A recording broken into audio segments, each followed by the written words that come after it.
Hello. Today, Prince and I would like to give you some pointers for buying land. I have people call me all the time wanting everything from a postage stamp lot in a subdivision all the way up to, hey, we're going to do a cattle ranch, give me 500 acres. The first thing you want to consider when purchasing land in our area is any deed restrictions. People will call me and say, look, we want to buy land for a house in a subdivision. Great, how big a house do you want to build? Folks are often surprised that developers will put a minimum size on the house that's constructed. So if your dream house is 1,500 square feet and the builder doesn't want anything less than 2,200 square feet, you've got a problem. And so the time to understand deed restrictions is before you sign a contract, not the day after closing. Another question to consider: do I have my finances in order? Land is very different than buying a house. With a house, you can do what's called a rural development loan, 100% financing, FHA 3.5% down. With land, the borrowed money's a little harder to come by. I've seen anywhere from 20 to 30% down to be required.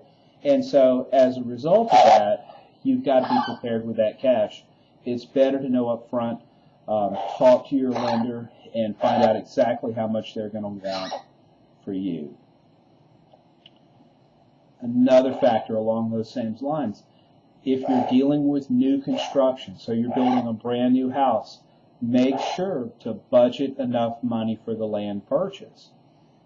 Guess what? Just because your dad bought a piece of land for $5,000 back in 1983 doesn't mean you're going to be able to. This is where people will often cut corners. They'll say, well, we have to have granite in our third bathroom, but I don't want to spend more than $3,000 for our acre of land. Well, you're going to have a hard time finding land that you would want to put a house on in that price range. So it's good to understand the market. Location is everything. An acre of land inside Pineville might go for $40,000.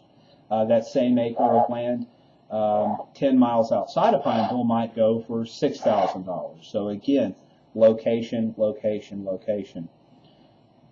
The last thing to consider, zoning issues. Some people will contact me and say, you know, I'm going to build a house, so we want to live in a subdivision. Oh, by the way, in a couple of years, I'm going to open a snow cone stand. Great. Where's it going to be located? Well, in our front yard, of course. Make sure you understand what can and cannot be put up within that subdivision or within that acreage of land you're buying. If it's inside the city limits, there will be different zoning classifications. It's far too much to get into in this short video, but if you have any questions concerning land you're wanting to purchase in the area, give myself or Prince a call, and we'll help you out. Make it a great day.